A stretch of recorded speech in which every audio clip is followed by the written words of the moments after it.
Welcome to Love and the Marriage Squeeze, the podcast, a space for conversations about love, dating, relationships, singlehood, wellness, and the self-love and self-care practices that help heal, empower, and liberate women of color. I'm your host, Anietie. I'm a producer, director, writer, yoga teacher, meditation facilitator, and now a podcaster. And I'm so excited you're joining me for this introductory episode. Now, in some ways, this podcast has been in the making for a long time, and it's the companion podcast to a documentary series by the same name, which I am producing and directing with the help of our team of fierce female filmmakers at Shaken World Screenworks. Love and the Marriage Squeeze is a 5-part docuseries which takes an intimate look at love, race, and relationships in America to uncover why nearly 70% of African American women are still single and looking for love. It's a colorful, engaging, entertaining series with heart, which tells the stories of single African American women actively searching for love, with all the heartbreaks, the humorous tales, the trials and triumphs, and the tears. This series is so important to me because I love Black people and I love Black women, and I want to see us elevated. We are fierce, beautiful, intelligent. We are conquerors, survivors, nurturers. We are soft and strong. We are lyrics, poetry, and motion. And I want to celebrate that. But unfortunately, in this country, with its history of slavery and racism, we have been used, abused, discarded, and unloved far more often than we've been cared for and celebrated. Zora Neale Hurston wrote, "Black women are the mules of the earth." That's a line from her classic novel, Their Eyes Were Watching God. When I read that or hear that, ooh, it hurts, but it sticks with me because it feels so unfair and true when I consider all the hardships our maternal ancestors endured and even the challenges African American women face today, like finding love. Getting married is an age-old rite of passage, but for far too many African American women, getting to that altar seems an impossible task, leaving many of them wondering, where are all the good men? I have so many amazing and yet single girlfriends. And I myself have been single full forever. And most of that's on me because, I haven't been on the dating apps or at any singles events or out there looking for love because I'm pretty content being single. But I stop and think sometimes, well, what if I wasn't? I wonder how hard it would be for me to find romantic love and partnership if I really wanted it. Now, I remember several years ago, I had a crush on a coworker who was so sweet and nice, and he had a smile that sparkled and eyes that match. And he was pretty much perfect to me in every single way. He was just all that to me. Now, he disappeared for several weeks at one point. I didn't know where he was. I didn't see him. But later, I discovered that he had been out of the country and had gotten married. Now, that wasn't a complete shocker to me because my coworker was Indian and traditional. And I knew it was only a matter of time before he'd be swept up by some beautiful Indian bride in an arranged marriage. And that indeed was the case. My seemingly perfect guy was now married and out of reach. But I never really believed he was in my reach anyway, because he's Indian and I'm African American.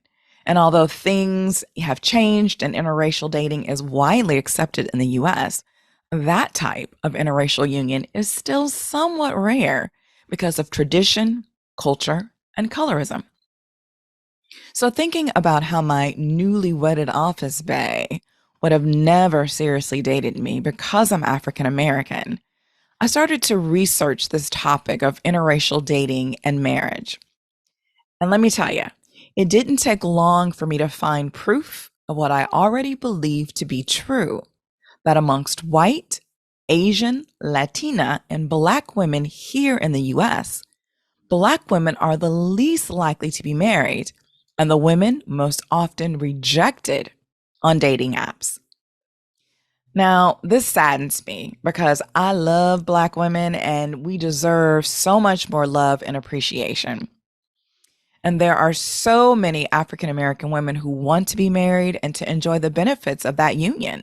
A loving relationship, a family, an opportunity to build multi generational wealth. And they're not finding the partners they need to fulfill these dreams. But why? Why not? It all stems from an ugly history.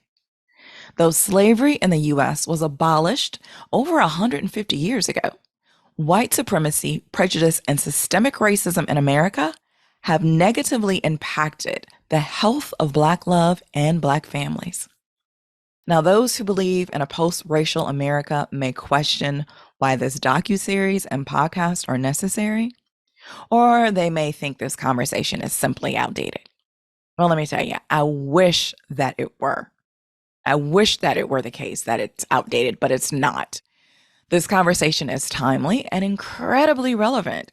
The proof is in the many struggles that African American women and their families face every day, as well as the large number of single African American women looking for love. And the fact that there simply aren't enough single available African American men for all those women, which is the definition of a marriage squeeze. As a filmmaker, I am committed to bringing these issues to light, offering a new perspective on who we are and how we love through an intimate understanding of our shared history and trauma. My dear and incredibly smart friend, Dr. Diane Stewart, wrote the book, Black Women, Black Love, America's War on African American Marriage. In it, she wrote, I could only characterize Black women's lack of options for meaningful love and partnership with Black men as the nation's most hidden and thus neglected civil rights issue to date. Yeah, I hear you, Dr. Stewart, and we are tackling that issue head on in the series and here on the podcast, where you're going to meet a number of single women, including some of our very lovely docuseries cast members, as well as experts in the fields of love, dating, race, and relationships. We'll also have experts in mental health and wellness, because this is a space to bring our whole selves and to love every single bit of who we are, because the love we truly seek starts within. So join me and my guests for each episode of fun, enlightening conversations, remarkable stories, and a dose of love. Thanks for listening. We'd love to have you back with us again. So make sure to subscribe to the podcast and check out our website at themarriagesqueeze.com to get the latest updates and happenings on the docuseries. A big thank you to our production team, producer Jessica Estelle Huggins, coordinator Michelle Cantu, and our editor, Johanna Rubin. Jingle those bells, the holidays are coming, and we've got you covered. Our upcoming episodes focus on mental health to help you cope with the stress of the festive season so you can feel a little merrier and fend off those holiday blues. I'll see ya next time. Until then, I'm sending lots and lots of love your way.